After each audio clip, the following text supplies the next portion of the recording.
तो हमारे YouTube channel पे आप लोगों का स्वागत है। मैं हूं कमलकांत और अभी हम बात करेंगे बीपीएससी के संदर्भ में। देखिए, बीपीएससी के संदर्भ में छात्रों का आंदोलन लगातार जारी है और आज जो है कि छात्रों का एक ढर्रा आज भी आंदोलन के लिए जो है कि डिमांड की है और जो है छात्र नेता सौरभ जो है कि बीपीएससी चेयरमैन से मिलने का प्रयास करेंगे। साथ में छात्रों का प्रदर्शन भी होगा। इस और कल के डेट में भी प्रदर्शन रखा गया है और दिलीप जी के द्वारा जो आंदोलन किया जा रहा है और उसमें भी जो है कि सभी छात्र, मैं किसी गुट का बात नहीं करूंगा, सभी लोगों की एक ही डिमांड है। ऐसे में गुट और जो है कि चीज़ों का जो बात सामने आ रहा है विभिन्न जो है चैनलों पे या फिर चीज़ों पे जो बातें की जा रही है बिल्कुल तार्किक नहीं है। सभी छात्र एकजुट हैं और सभी लोगों की एक ही डिमांड है। मैं आपको बता दूं कि बीपीएससी की कार्यशैली बिल्कुल छात्रों के अनुरूप नहीं है और जिस तरह से बीपीएससी काम कर रही है, आगे आने वाली दिनों में ये बीपीएससी के जो है कि साख पर भी प्रश्न चिन्ह खड़ा कर रहा है कि बीपीएससी की कार्यशैली कैसी हो गई है। जो राज्य की सबसे बड़ी सिविल सेवा प्रतियोगिता परीक्षा है, राज्य की सबसे बड़ी परीक्षा है, उसमें जो है कि इस तरह का व्यवहार। सबसे पहले ई ऑक्शन के कारण जो क्वेश्चन विवादित हुए हैं, 8 प्रश्न विवादित हुए हैं, उस पर आयोग का कोई जवाब नहीं है और उसमें जो 8 क्वेश्चन हटाए गए उसके उत्तर, उसमें जो चीज़ें की गई है वो कहाँ तक तार्किक है। कुछ प्रश्न ऐसे भी हैं जिस पर जो है कि जो गलत प्रश्न थे उसको नहीं हटाए गए और जो सही थे उसके उत्तर चेंज किए गए हैं। इस पर छात्रों का विवाद है और इस पर छात्र आंदोलनरत है। साथ ही आयोग अपने काले कारनामों को छुपाने के लिए मुख्य परीक्षा की जो तिथि है वो जो है जारी की है और ऐसे में जो है छात्रों का आंदोलन जो है हर एक दिन अगर आंदोलन हो रहा है तो उसको मैं तार्किक बोलूँगा, क्योंकि आंदोलन किसी एक व्यक्ति का नहीं है, आंदोलन जो है कि पूरे छात्रों का है। अगर ऐसे में छात्र नेता सौरभ आज गए हैं तो मैं समर्थन करता हूं, दिलीप जी का भी समर्थन करता हूं। बिल्कुल मैं एक बात आप लोगों को स्पष्ट तौर पे बता दूं, सभी छात्र एकजुट हैं और बीपीएससी के कार्यशैली के खिलाफ आंदोलन तब तक जारी रहेगा जब तक आयोग अपनी दक्षता में सुधार नहीं करेगी, छात्रों के हित में सुधार नहीं करेगी और रिजल्ट जो है रिवाइज ढंग से नए सिरे से जारी नहीं होगा, तब तक छात्रों का आंदोलन जारी रहेगा।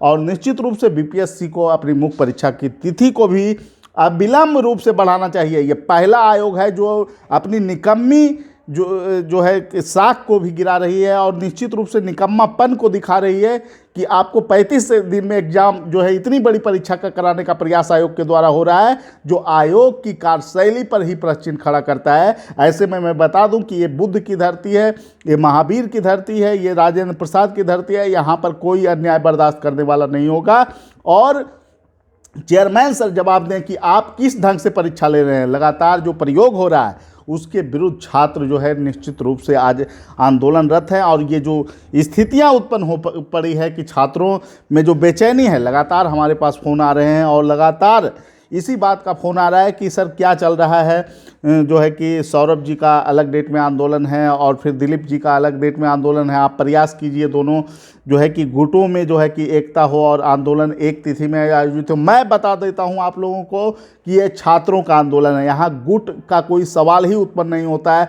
छात्र अपने ढंग से आंदोलन कर रहे हैं। छात्रों की डिमांड जो है, दोनों जो है जो लोग आंदोलन का पार्टिसिपेशन कर रहे हैं मुख्य तौर पे, उनका एक ही डिमांड है कि बीपीएससी अपनी कार्यशैली में सुधार करे, फिर से रिजल्ट जारी हो। छात्रों के साथ जो अन्याय हुआ है, जो काले कारनामे हुए हैं, आयोग के अंदर जो अधिकारी बैठे हुए हैं जो इसमें संलिप्त हैं, उनकी गिरफ्तारी हो, सीबीआई जांच हो, यही मांग है छात्रों की और प्रत्येक शिक्षक इस मांग का समर्थन कर रहे हैं। छात्रों की एकजुटता के हम लोग साथ हैं और निश्चित रूप से आयोग को अपनी कार्यशैली में सुधार करना होगा और निश्चित रूप से मुख्य परीक्षा की तिथि को भी आगे बढ़ाना होगा, जिसकी डिमांड हम लोग लगातार कर रहे हैं और छात्रों की आंदोलन को पूरी तरह से हम लोग समर्थन कर रहे हैं।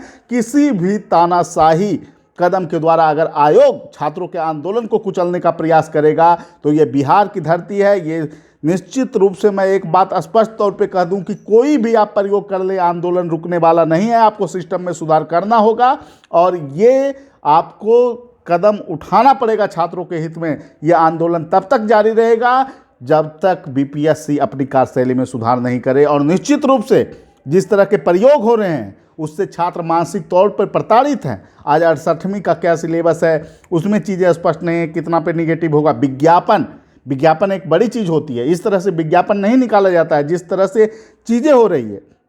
मैं स्पष्ट तौर पे आपको बता दूं कि जो आंदोलन जो प्रयास था, बहुत सारे छात्र, सौरभ जी जो है उम्र सीमा के संदर्भ में जो प्रयास कर रहे थे, निश्चित रूप से उसे अमली जामा पहनाने का प्रयास जो है चल रहा है और सरकार तक हर एक बातों को जो है कि पहुंचाया जा रहा है कि निश्चित रूप से कम जो है छात्रों को जो है 3 अटेम्प्ट देने का प्रयास किया जाए जो कोरोना प्रभावित छात्र हैं। लेकिन अभी जो सूचना है उसके अनुसार आंशिक रूप से उसमें कुछ परिवर्तन सरकार कर सकती है। लेकिन मैं ये बात आप लोगों को स्पष्ट तौर पे बता दूं कि इसके लिए हम लोग प्रयास जारी रखेंगे और निश्चित रूप से हर एक आयोग में आपको राजस्थान पीसीएस में, हरियाणा पीसीएस में, एमपी पीसीएस में और ये आंध्र प्रदेश में सभी पीसीएस में जब कोरोना प्रभावित छात्रों को अधिकतम उम्र सीमा में वृद्धि की गई है तो बिहार में भी ऐसी वृद्धि करनी होगी।